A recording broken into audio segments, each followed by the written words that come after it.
Мен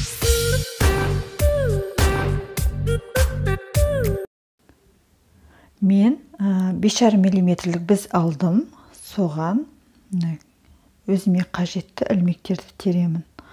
Есептеу бойынша менде 43 ілмек теруім қажет. Жалпы саны 86 болу керек. Сондықтан әр түстен осылай 43 ілмектен теріп шығамын. Міне мен 86 ілмекті теріп алдым. Әр түстен 43 ілмектен. Енді тоқуымызды бастаймыз. Бірінші қатар менде теріс жағы. Осы кезде мен бізді айырбастаймын. Жаңа терген кезде 5,5 мм-ге тергем, ал резинканы 5 мм-лік бізбен тоқимын. Бірінші ілмекті тоқмай алдым, одан екі теріс ілмек. Одан біз екі оң ілмек тоқимыз.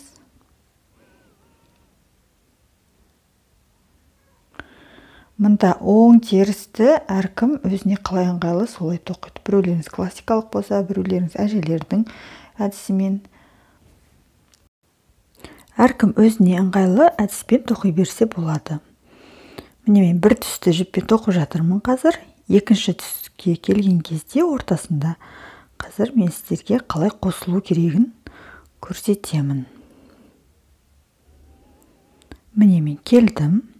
Қараңыздар, тоқып келген жібімді ендігі тоқитын жіптің былай үстінен өткізем. Былай үстінен, ал тоқитын жіпті екеуін былай айқастырып аламын. Бұл теріс жақтың алдыңғы жағынан, теріс жағын тоққан кезде алдыңғы жағында айқастырамыз, ал оң жағын тоққан кезде арт жағында айқастырамыз. Енді 2-2 резинкамызды ары қарай осылай жалғастыра береміз.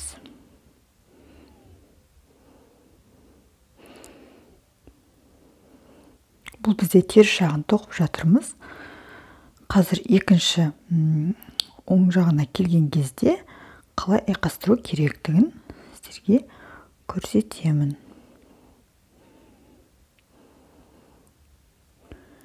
Теріс ілмек. Қайтадан екі оң ілмек.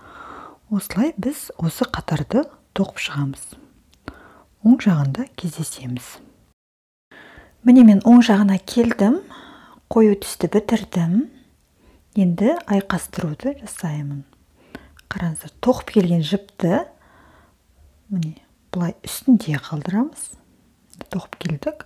Осылай үстінен. Ал ендігі тоқитын жібімізді сол жіптің астынан. Содан кейін қою жіпті тартамыз. Ары қарай қандай өрнек тұр, сол бойынша тоқи береміз. Яғни 2-2 резинканы тоқи береміз. Мен осылай 2-2 резинканы 23 қатар тоқимын. Себебі мен бірінші қатарым теріс ілмек теріс жағынан басталды. Сондықтан 23 қатар теріс жағынан аяқталады.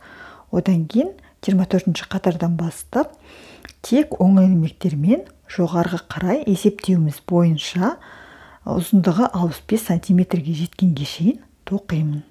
Сіздер де өз беттеріңізбен тоқыңыздар, содан кездесеміз.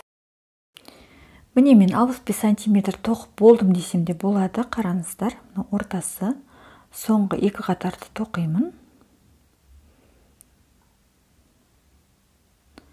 Сон қалай сіздерге мына ортасын қосылу, оң ілмектерді тоққан кезде қосуды тағы бір көрсетейін деп отырмын. Мынау біздің тоқып келген жібіміз.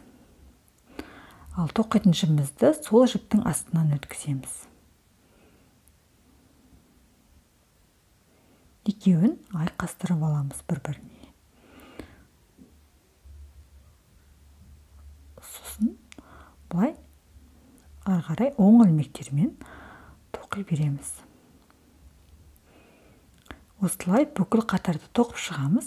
Қазір теріс жағында келген кезде де мен сіздерге көрсетемін. Міне мына біз теріс жағы. Қараңыздар, қосқан теріміз қандай мынандай болып шықты. Енді бұл жақта да дәл өткенде орындағандай бір түсімізді тоқып келеміз осылай. Оны жіпті былай үстінде қалдырамыз, ал тоқитын жібімізді сол жіптің астынан былай айқастырып аламыз. Міне, былай.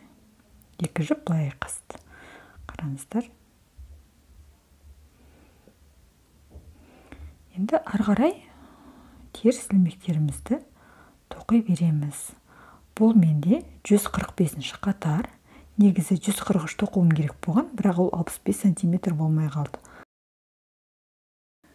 146 қатардан бастап біз двойной рис өрнегін тоқимыз. Оны қалай тоқимыз? Бұл дегеніміз бір оң, бір теріс ілмектерден тұратын өрнек. Міне, бір оң, бір теріс. Осылай біз бүкіл қатарды тоқып шығамыз, осы айландыра.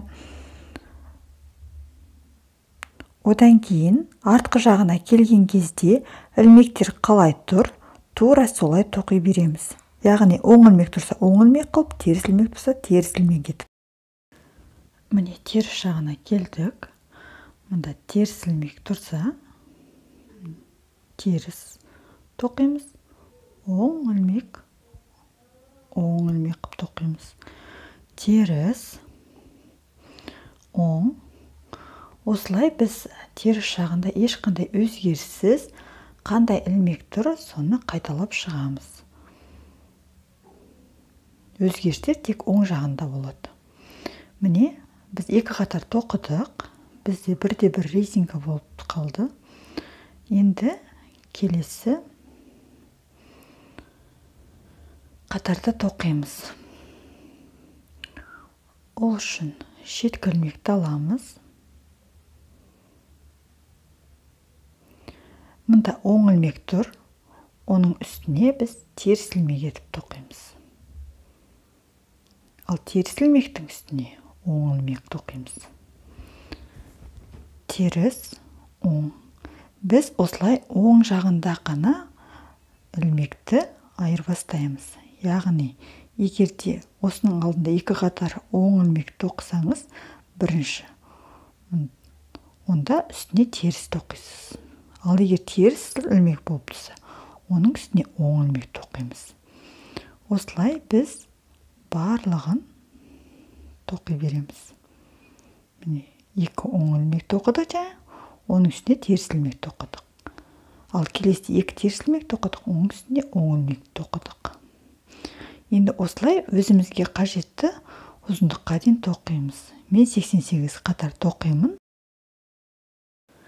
Міне мен есептеуім бойынша 88 қатар тоқыдым рис өрнегімен. Жалпы арқа жағы бітті десек болады.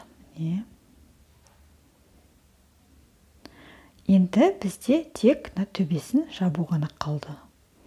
Бұл арқа жағын тоқудың ешқандай қиындығы жоқ, тек қана түп түзу, ешқайда бұрылмай тоқи бересіздер. Жапқан кезде де әркім өзіне ыңғайлы әдіспен жабады. Мен де сол ең қарапайым әдістің бірімен жабамын. Ол дегеніміз екі ілмекті бірге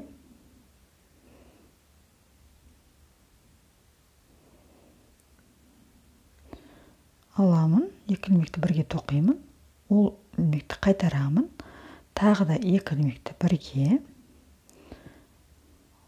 ілмекті қайтарамын. Осылай біз бүкіл қатарды тоқи береміз.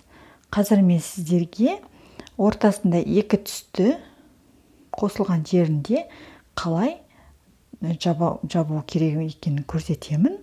Сол жерде кездесеміз. Міне мен ортасына келдім. Мына жақтан бір ілмек қалды. Енді қалай? Мұнда да ешқандай қиындығы жоқ. Міне екі ілмекті бірге аламыз. Бірақ біз бұл жерде